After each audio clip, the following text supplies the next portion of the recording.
Muy bien, pues como decía Boris, nos sentimos de la familia, sin lugar a dudas. Cuando estamos aquí es un gozo para nosotros el estar juntos, adorar al Señor y poder tener un tiempo en el que también poder escuchar su voz a través de su palabra. Transmito también los saludos de la Iglesia Bautista de la Gracia, de la que vengo y de la que también pues, os acordamos mucho de vosotros y sobre todo de hace tanto tiempo, ¿no? Con esta pandemia, todo este tiempo que hemos estado un poco todos aislados, pues para nosotros es una alegría el poder vernos de nuevo presencialmente aquí en vuestra iglesia y poder disfrutar juntos de la comunión.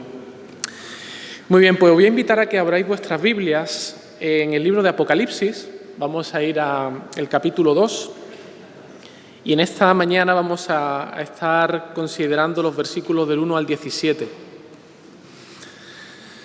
Libro de Apocalipsis, capítulo 2. La verdad es que el libro de Apocalipsis es sin duda uno de esos libros que a veces da miedo cuando lo abrimos, ¿verdad? Es uno de esos libros quizás muy olvidados y de los que rara vez escuchamos una predicación en nuestras iglesias. Y quizás la razón es por la dificultad que tiene el libro de Apocalipsis en su interpretación, en poder entender cuál es el mensaje que el Señor tiene para nosotros a través de este libro.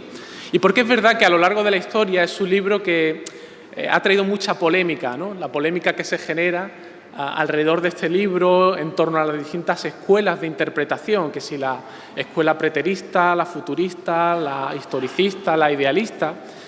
Pero no os asustéis, que en esta mañana no voy a entrar en este berenjenal, no me voy a meter en ese jardín, ¿no? Es cierto que el libro de Apocalipsis usa un lenguaje muy diferente al resto de los libros de la Biblia. Es un lenguaje simbólico. No es un libro histórico, aunque nos habla de la historia. No es un libro tampoco poético, aunque encontramos en el libro de Apocalipsis una riqueza simbólica muy grande. Tampoco es una epístola, aunque contiene yo creo que la más preciosa epístola del Señor Jesucristo para su iglesia. Bueno, en realidad son 7 mini epístolas. Y creo que la dificultad principal de entender este libro radica es que es único en toda la Biblia. De hecho, no hay ningún otro libro igual y por eso los teólogos, cuando hablan del libro de Apocalipsis, lo han clasificado como de género apocalíptico. Es el único en esta categoría. El lenguaje que usa es muy simbólico y para poder interpretarlo tenemos que beber muchísimo del Antiguo Testamento. Se han llegado a contar hasta 400 referencias al Antiguo Testamento desde el libro del Apocalipsis. Pero como decía, no os asustéis. Hoy no voy a entrar en ningún tipo de polémica, no voy a entrar en las distintas interpretaciones, no voy a ir a un pasaje complicado, sino que voy a ir a un pasaje bien sencillo de este libro de Apocalipsis. Un pasaje donde la mayoría de los teólogos están de acuerdo, pero creo que contiene verdades muy importantes para nosotros hoy, la Iglesia del Señor. Concretamente vamos a estar en el capítulo 2 y voy a leer los 17 primeros versículos de este capítulo. Dice así la palabra del Señor.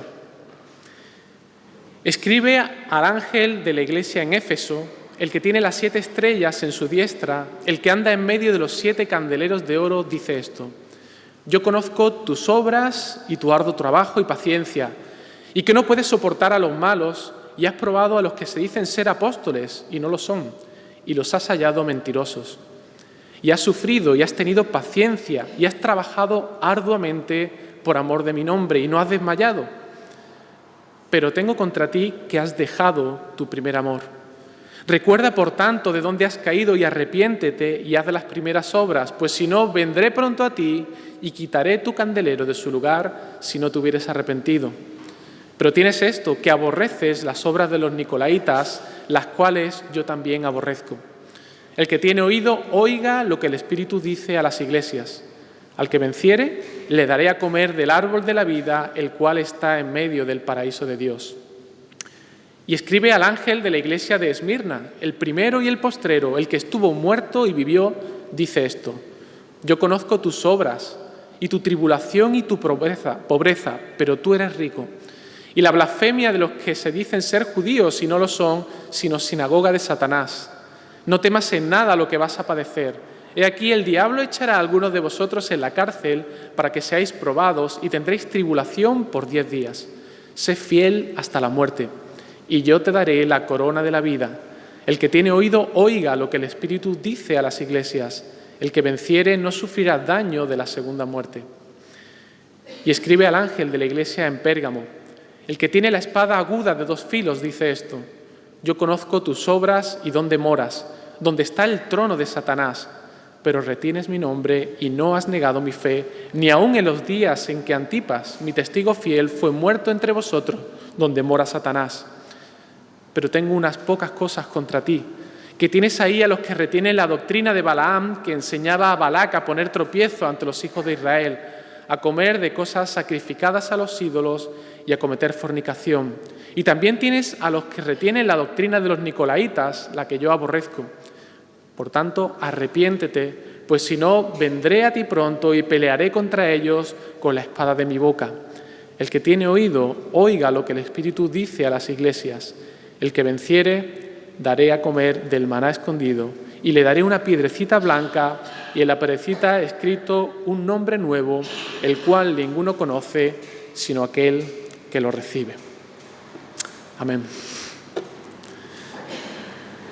Antes de empezar a exponer este pasaje, hay algo que tenemos que tener en mente, y es que el apóstol Juan, que es quien escribe este libro, esta revelación, recibe esta palabra directamente del Señor Jesucristo. Y el principal propósito que tenía era el de animar, el de consolar y el de exhortar a los creyentes del primer siglo que estaban pasando por dificultades, estaban pasando por desánimo, estaban sufriendo muchas tensiones, presiones de todo tipo, estaban sufriendo cada día. Y el Señor conocía a su iglesia en el primer siglo, pero el Señor también nos conoce a nosotros, su iglesia, en el siglo XXI. Sin duda que este tiempo que estamos viviendo, este año 2020, que muchos han dicho años horribilis, ¿no? El año de la pandemia, ha sido un año muy extraño, un año confuso para muchos, un año muy difícil en muchos aspectos, en lo económico. También las iglesias han sufrido, ¿no?, este aislamiento, esa dificultad para poder tener comunión juntos, enfriamiento espiritual, muchos han quedado descolgados de la iglesia. Ha sido un año bastante complicado. Y la pregunta es: ¿cómo estáis vosotros, la iglesia del Señor? ¿Cómo estáis vosotros? ¿Dónde está anclado vuestro corazón hoy? ¿Cómo andáis de ánimo en el Señor? ¿Hay cosas en la iglesia que deberían ser corregidas, que se han ido desviando con el paso de estos años? ¿Necesitáis alguna palabra de aliento para continuar en la carrera de la fe, perseverando en el Señor?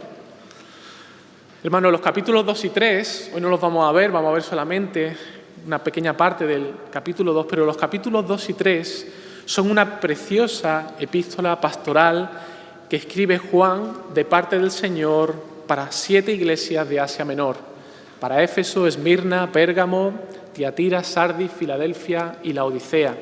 Estas 7 iglesias históricamente estaban ubicadas en lo que hoy conocemos como Turquía, y aunque el mensaje originalmente fue destinado para estas 7 iglesias, en realidad es un mensaje que es para la iglesia del Señor también hoy.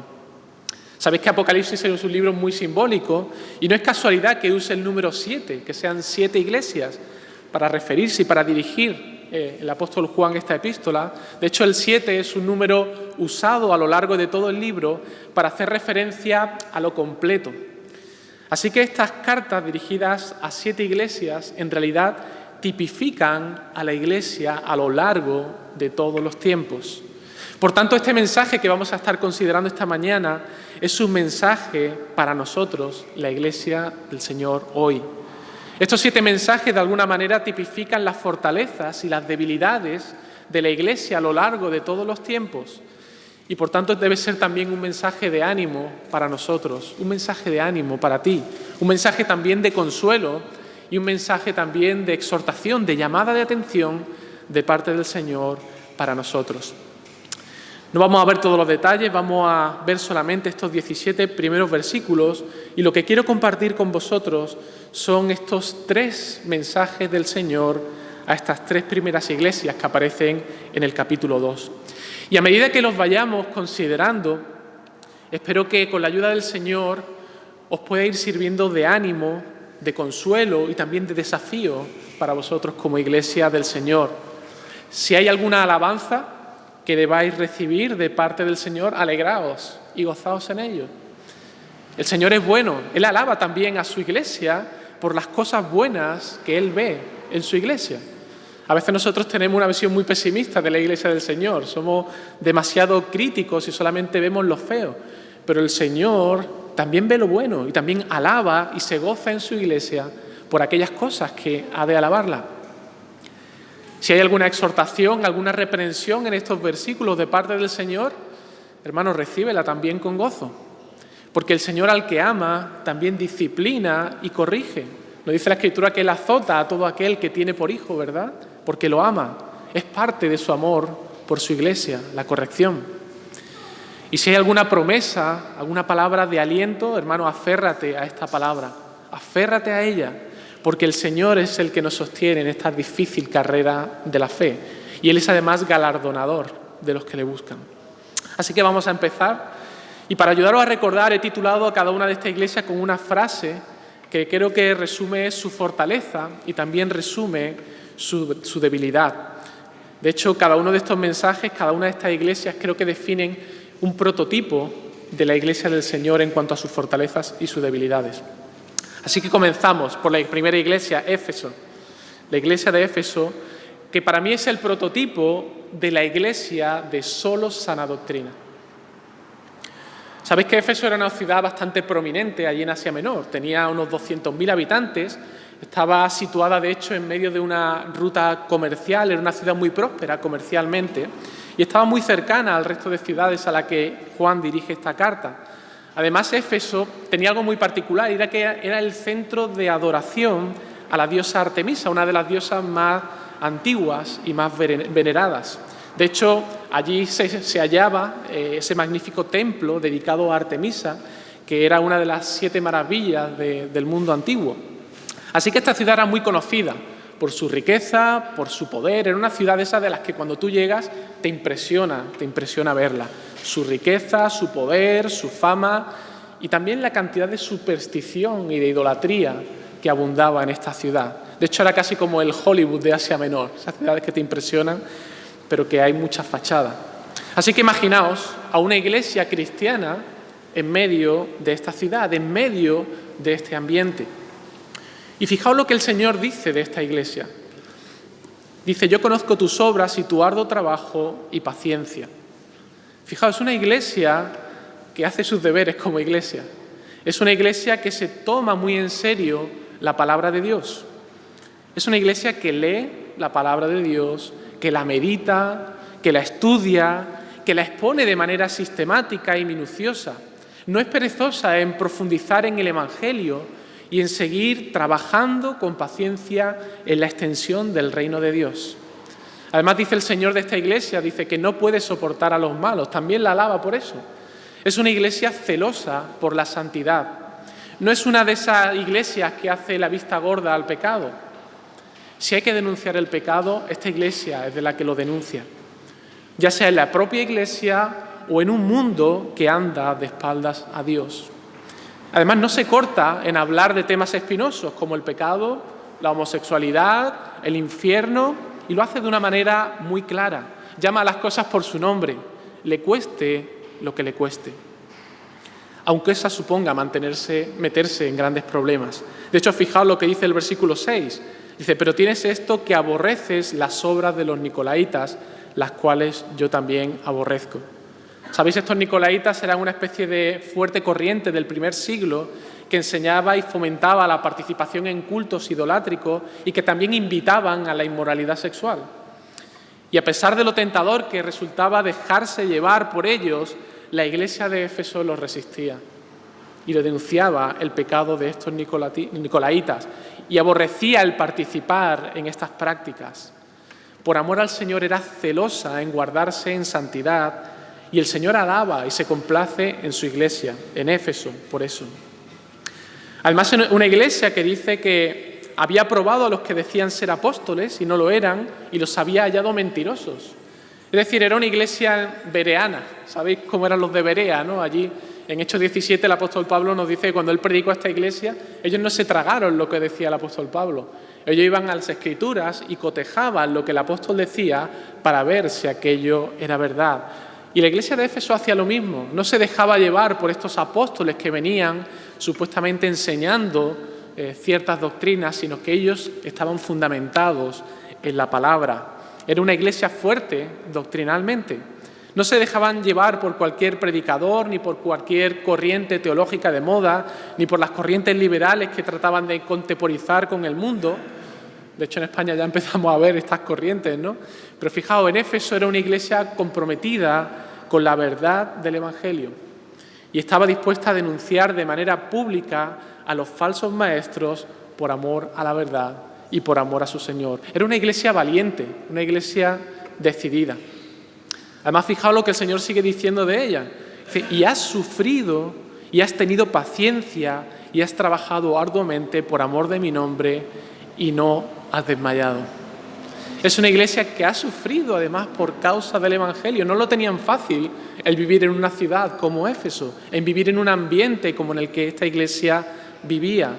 Pero ellos prefirieron la fidelidad a la palabra, aunque eso no les saliera gratis, aunque tuvieran que sufrir las consecuencias de mantenerse en la verdad. Ellos estuvieron dispuestos a pagar el precio por seguir a Cristo. Además, ha sido paciente, ha sido perseverante en mantener la verdad por amor al nombre del Señor.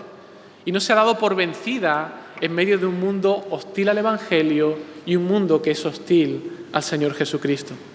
Y el Señor, hermanos, la alaba a esta iglesia por ello. En todo esto, para nosotros es una iglesia modelo. Y si el Señor la alaba por ello es porque es algo a imitar.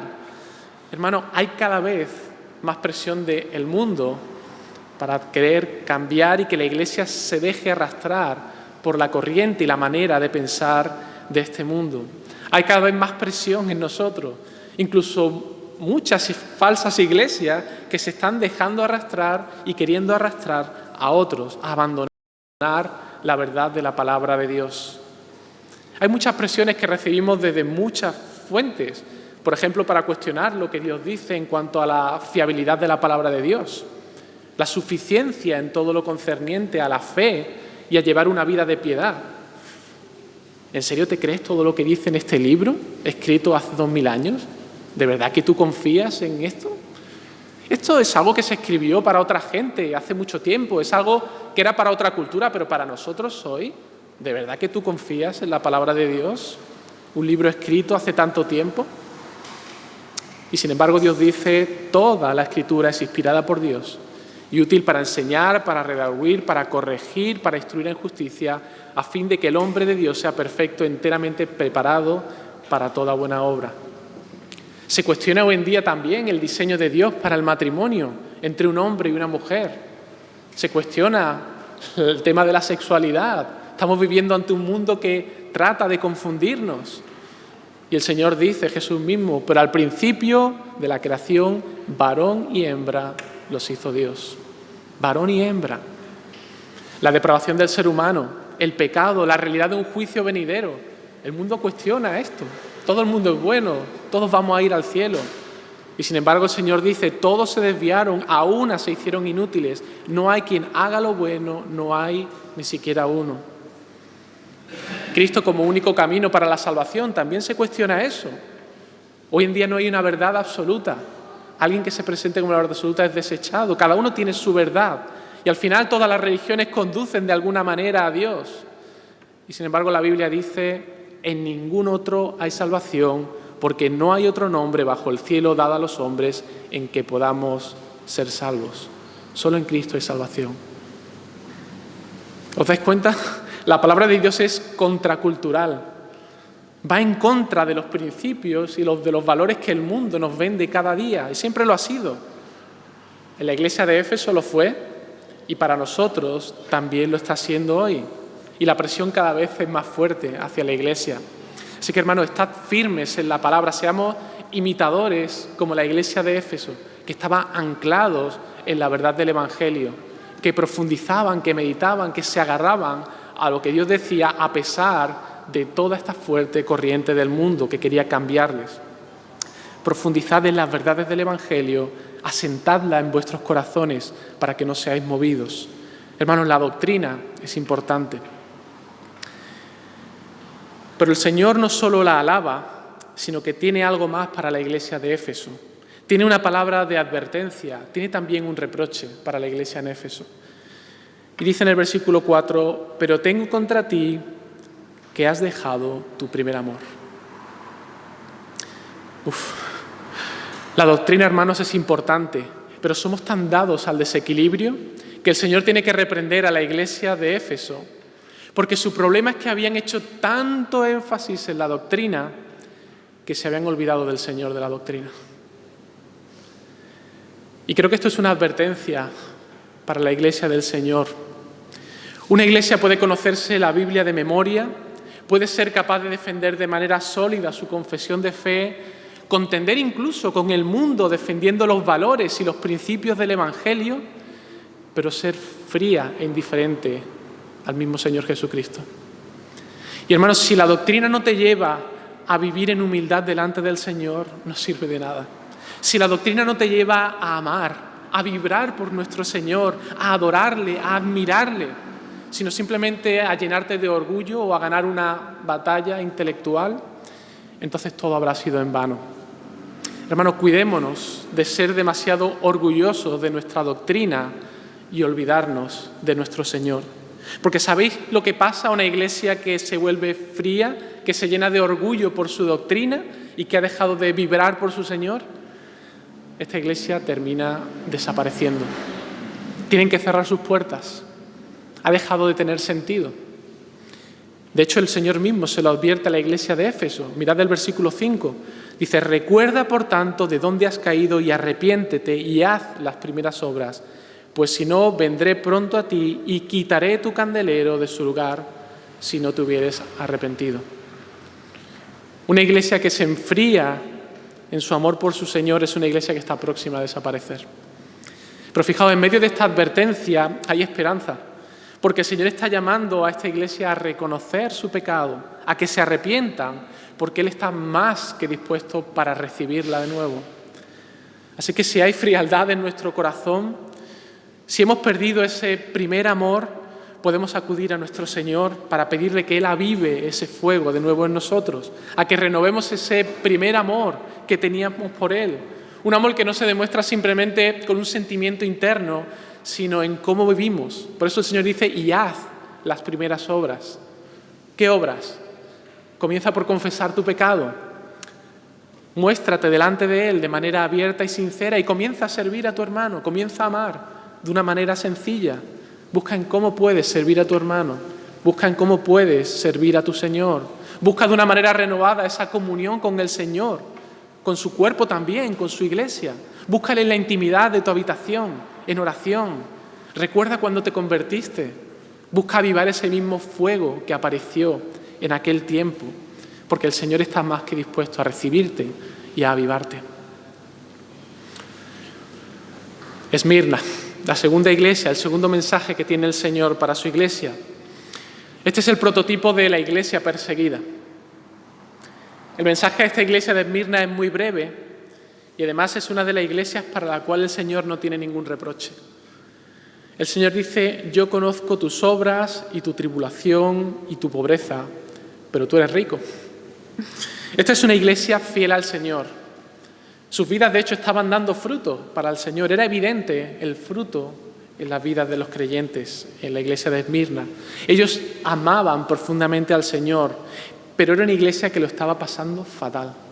Una iglesia que lo estaba pasando muy mal. Era una iglesia perseguida y atribulada. La mayoría de sus miembros, como consecuencia de su fidelidad al Evangelio, estaban de hecho pasando por dificultades económicas, aunque el Señor les recuerda que eran ricos en lo espiritual. ¿Por qué estaban pasando por dificultades?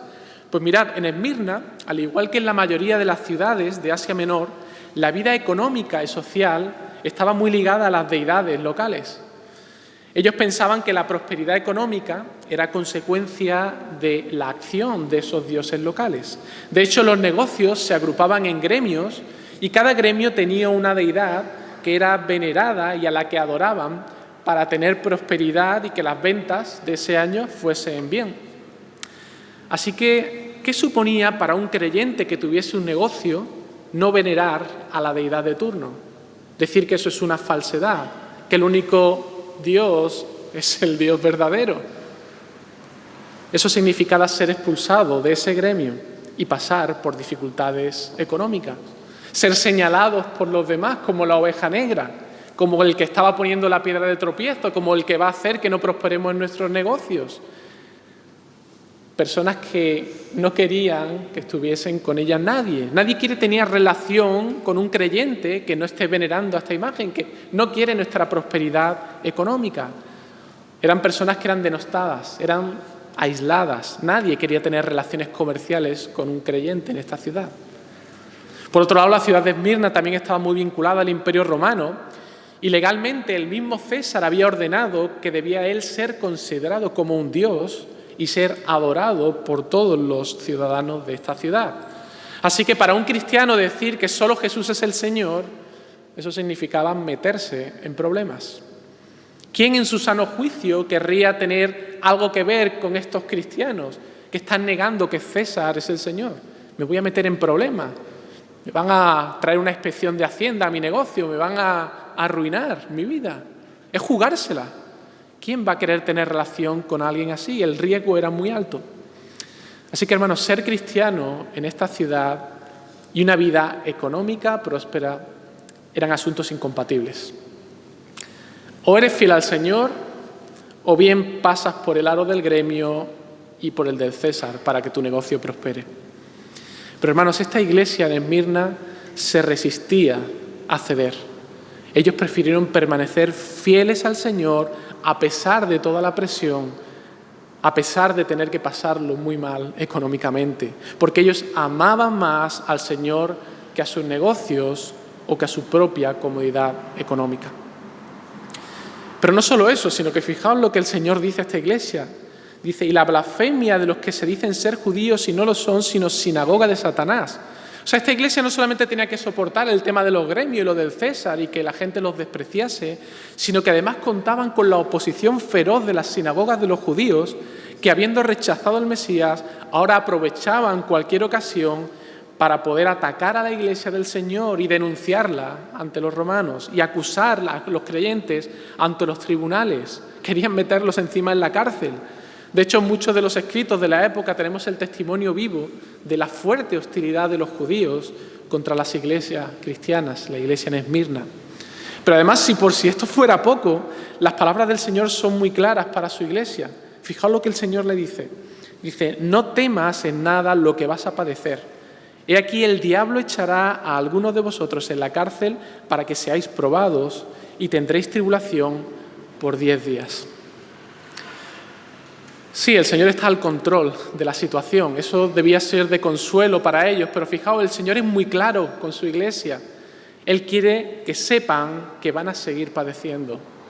Incluso se va a intensificar la persecución que en ese tiempo estaban sufriendo. La tribulación por la que van a pasar va a ser real, va a ser muy dura. El Señor no les oculta la realidad, pero sí que les consuela con algo. Y es que esa tribulación es una tribulación controlada y definida por el Señor. Eso es lo que quiere decir cuando les indica que será una tribulación por 10 días. No se trata, yo no lo entiendo como 10 días literales, sino que entiendo que es un número simbólico. Y en Apocalipsis, cuando aparece el número 10, siempre lo vemos como un número de lo completo, lo perfecto, que está compuesto del 4, que es un número que habla generalmente de la creación física, y el 6, que es número de hombre, ¿no? Así que entiendo que cuando aquí el Señor le está diciendo que tendréis tribulación por 10 días, lo que el Señor le está diciendo es que van a pasar por una tribulación, pero que será limitada en el tiempo. Esa tribulación, esa prueba, no va a ir más allá de lo que ellos puedan soportar. Y finalmente, esta tribulación es completa en el sentido de que cumplirá también con el propósito de Dios sobre su iglesia al permitirla. Iglesia, ¿estás pasando por dificultades? ¿Estás pasando por presiones, por persecución? Es cierto que quizás no ha llegado aún el tiempo para nosotros aquí en España de esa persecución abierta contra la iglesia del Señor, pero estoy convencido que no estamos muy lejos de ese punto. Estoy Estoy convencido de que esto es algo que en no muy poco tiempo veremos que se empezará a producir y quizá tendremos que empezar a prepararnos mentalmente para ello. Quizá ahora no seamos abiertamente perseguidos, pero como creyentes no estamos exentos de sufrir por nuestra fe. Quizá te den de lado en el trabajo porque saben que eres cristiano, te consideran uno de esos fanáticos que no están dispuestos a ceder. Te consideran como uno de esos raros especímenes que se toman en serio su fe y que aman al Señor por encima de todo, que no están dispuestos a mentir ni a engañar con tal de conseguir la venta para la empresa. Y eso supone un problema para tu empresa, ¿verdad? Una de esas extrañas personas que declaran todos sus impuestos, aunque eso suponga un perjuicio propio. O de esos que están dispuestos a confesar a su Señor, aunque eso suponga que no serán seleccionados para ese trabajo que necesitan, ¿verdad? Pero observa lo que dice el Señor a su iglesia. No temas en nada. Iglesia, no temas en nada. Ese es el énfasis del versículo 10. ¿Por qué no debían temer? En primer lugar, porque el Señor les dice, yo conozco. Yo conozco. En segundo lugar, porque el Señor se presenta a su iglesia en Esmirna, fijaos, dice, yo soy el primero y el postrero, el que estuvo muerto y vivió. El Señor entiende a la iglesia afligida, porque Él mismo fue perseguido, Él mismo fue denunciado, Él mismo fue maltratado y finalmente fue clavado en una cruz. Y si esto le ocurrió al Maestro, no podemos esperar otra cosa para sus discípulos, para aquellos que le seguimos y que queremos ser como Él es. De hecho, esto no debería sorprendernos, porque el Señor ya nos advirtió. Allí en Juan 15, dice, si fuerais del mundo, el mundo amaría lo suyo. Pero porque no soy del mundo, antes yo os elegí del mundo, por eso el mundo os aborrece. Acordaos de la palabra que yo os he dicho, el siervo no es mayor que su Señor. Si a mí me han perseguido, también a vosotros os perseguirán. Si han guardado mi palabra, también guardarán la vuestra. Mas todo esto os harán por causa de mi nombre, porque no conocen al que me ha enviado.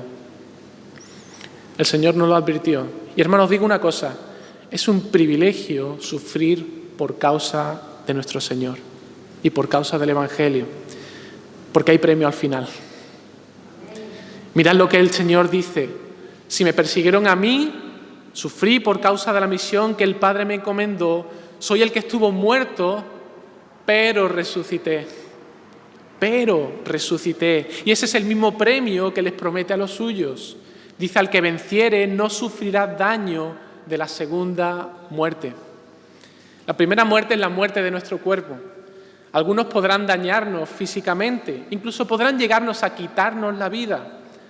Y en cualquier caso, la muerte de nuestro cuerpo es algo inevitable. Tarde o temprano todos vamos a morir.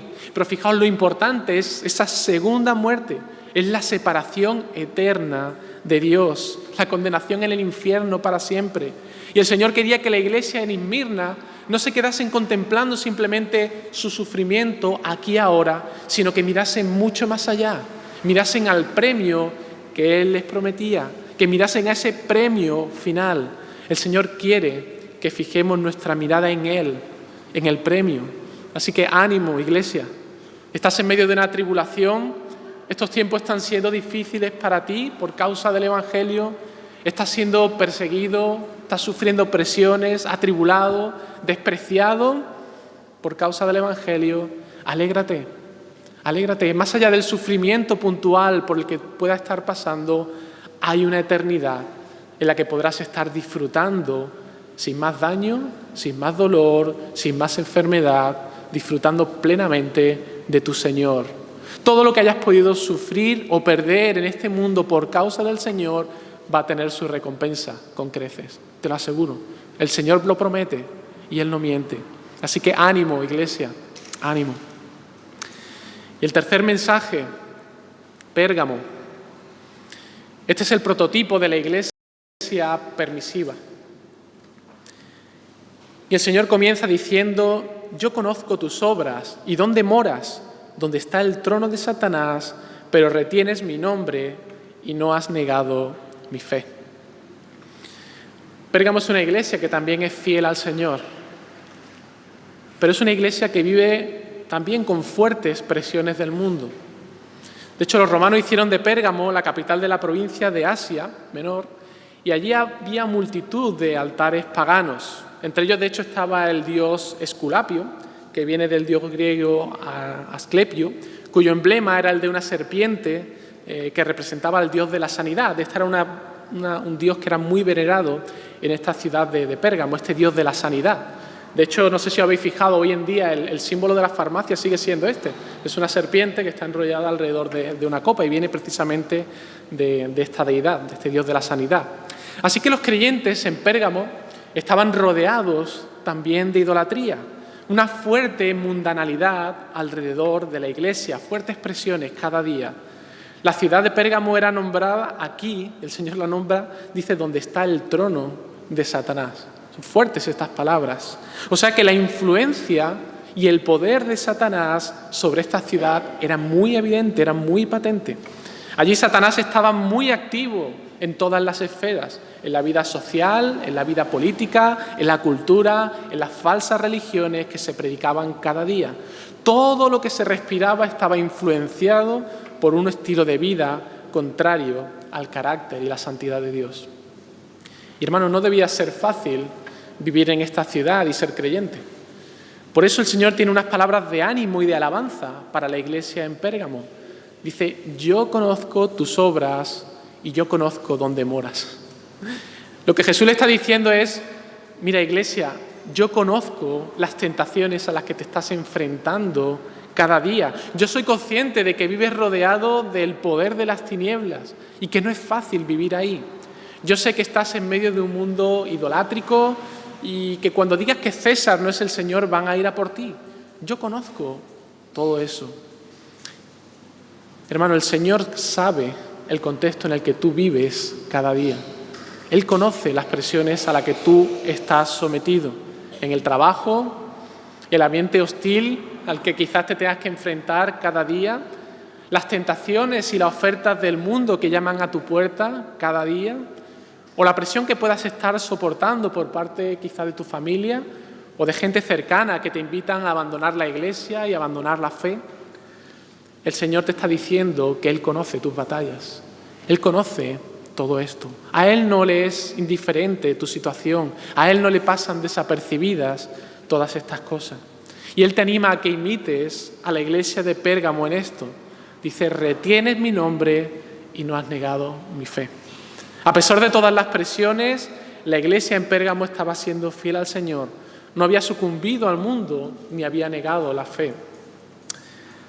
Fijaos, ni aun en los días de Antipas, mi testigo fiel, que fue muerto entre vosotros, donde mora Satanás. Fijaos, incluso en el pasado estuvieron dispuestos a dar su vida con tal de no negar al Señor en el mundo. Y este Antipas, que posiblemente fuese un creyente en la iglesia, por mantenerse fiel al Señor, entregó su vida por causa del Evangelio y fue muerto en esta ciudad. Y el Señor alaba a esta iglesia por su compromiso y por su fidelidad a Él. ¿Cuál era entonces el problema de esta iglesia en Pérgamo? Versículo 14. Dice, pero tengo unas pocas cosas contra ti, que tienes ahí a los que retienen la doctrina de Balaam, que enseñaba a Balac a poner tropiezo ante los hijos de Israel, a comer de cosas sacrificadas a los ídolos y a cometer fornicación. Y también que tienes a los que retienen la doctrina de los nicolaitas, la que yo aborrezco. Qué interesante el contraste entre la iglesia en Éfeso y en Pérgamo, porque representan dos extremos a evitar. La iglesia en Éfeso era una iglesia fiel a la verdad, confrontando y luchando por la doctrina y la verdad, pero su amor por Cristo y por los hermanos se había enfriado. Por el contrario, la iglesia en Pérgamo se había olvidado de la verdad y toleraba el pecado en la iglesia en nombre del amor. Por tanto, la iglesia de Pérgamo se enfrentaban de alguna manera al problema contrario a la de Éfeso. Esta iglesia se caracterizaba por un celo amoroso por causa de Cristo y del Evangelio, hasta el punto de estar dispuesta a sufrir el martirio, como el caso de Antipas, pero su pureza doctrinal y espiritual estaba en declive. Su moral y sus principios estaban hundidos porque habían sucumbido a permitir un espíritu mundano dentro de la iglesia. Estaban permitiendo que el pecado entrase en la iglesia y no hacían nada al respecto. Vean a hermanos en la iglesia que estaban pecando de manera deliberada y descarada y todos miraban para otro lado. Nadie confrontaba el pecado que se estaba haciendo tan evidente en la iglesia. El pecado en concreto aquí es comparado a lo que ocurrió en Baal Peor con el pueblo de Israel. ¿Sabéis? No sé si habéis leído o recordáis allí en Números, Baal era un dios moabita, adorado en el monte Peor, mediante un culto que era obsceno, era licencioso, y los israelitas, durante su estancia en Sitín, fueron seducidos por las mujeres moabitas a precisamente participar en ese culto idolátrico. Fueron invitados a participar en ese culto que además implicaba el tema de la impureza sexual. Y la doctrina de los nicolaitas, que aquí también se menciona, también incluía esta misma idea, prácticas inmorales en referente a lo sexual. Vivir conforme al sistema del mundo, un sistema que Dios aborrece, contrarios al carácter de Dios. Ahora, ¿sabéis qué tienen en común ambas doctrinas, la de Balaam y la de los nicolaitas? Ambas defienden la idea de que puedes seguir siendo creyente y, sin embargo, vivir como el mundo. Puedes vivir como un creyente los domingos, puedes venir a la iglesia a adorar a Dios, pero de lunes a sábado estar comprometido con el Dios dinero, con el Dios sexo, fuera del matrimonio, con el Dios poder y con otros tantos otros dioses mundanos. Estas doctrinas venden la idea de que a Dios no le importa demasiado lo que yo haga con mi cuerpo o mi estilo de vida, o lo que ame mi corazón. Vende la falsa idea de que en nombre del amor debemos tolerar cualquier cosa dentro de la iglesia. Así que mientras algunos vivían de esta manera en la iglesia, el resto lo sabía y lo permitía. Y el Señor tiene contra la iglesia de Pérgamo, que era una iglesia que permitía el pecado. Hacía la vista gorda, miraba para otro lado. No tenía la valentía de confrontar al hermano que andaba desordenadamente. Eran laxos en el ejercicio de la disciplina dentro de la iglesia, porque su énfasis es que lo importante es el amor. No seamos tan legalistas. Hermanos, no es posible estar con un pie en el mundo y con otro pie en la iglesia. No nos engañemos. La advertencia del Señor es muy grave a la iglesia en Pérgamo. Dice, por tanto, arrepiéntete, pues si no, vendré a ti pronto y pelearé contra ellos con la espada de mi boca. Mirad, el Señor se presenta a esta iglesia como el que tiene la espada aguda de dos filos. Esta espada simboliza el juicio de Dios contra un mundo impenitente que vive en pecado y vive en la inmundicia y que además se complace en ello. Y el Señor viene a traer juicio contra ese pecado y contra esa impiedad.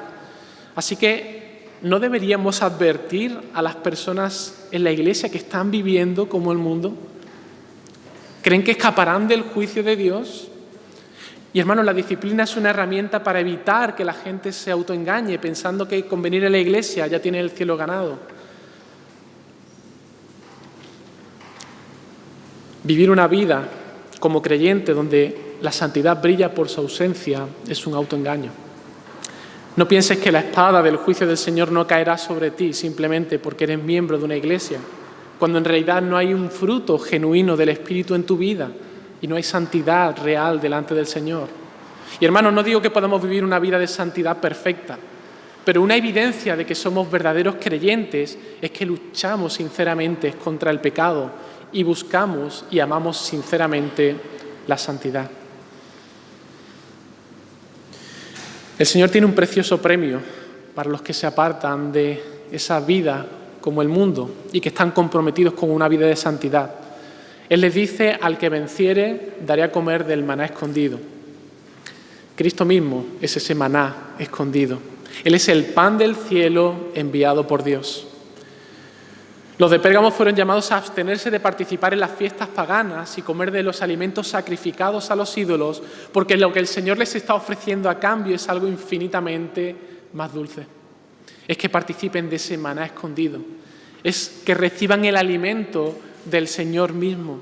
La satisfacción que podemos encontrar en el Señor está por encima de cualquier otra satisfacción que el mundo nos pueda tratar de vender. Él es el pan incomparablemente más satisfactorio y deseable que podemos encontrar. Y fijaos que Él les anima con una preciosa promesa. Él dice, y les daré una piedrecita blanca y en la piedrecita ha escrito un nombre nuevo, el cual ninguno conoce sino aquel que lo recibe.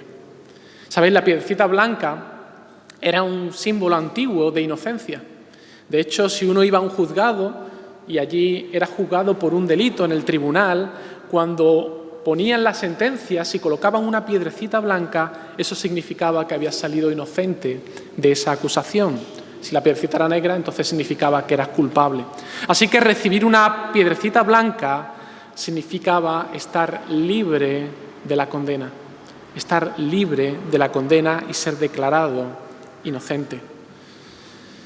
Los verdaderos creyentes, los que luchan realmente contra el pecado, los que buscan una vida de santidad, tienen la promesa de que van a recibir el veredicto de inocencia. No porque ellos sean buenos en sí mismos, sino porque han sido revestidos de la justicia perfecta de Cristo, esa justicia que Él ganó por nosotros.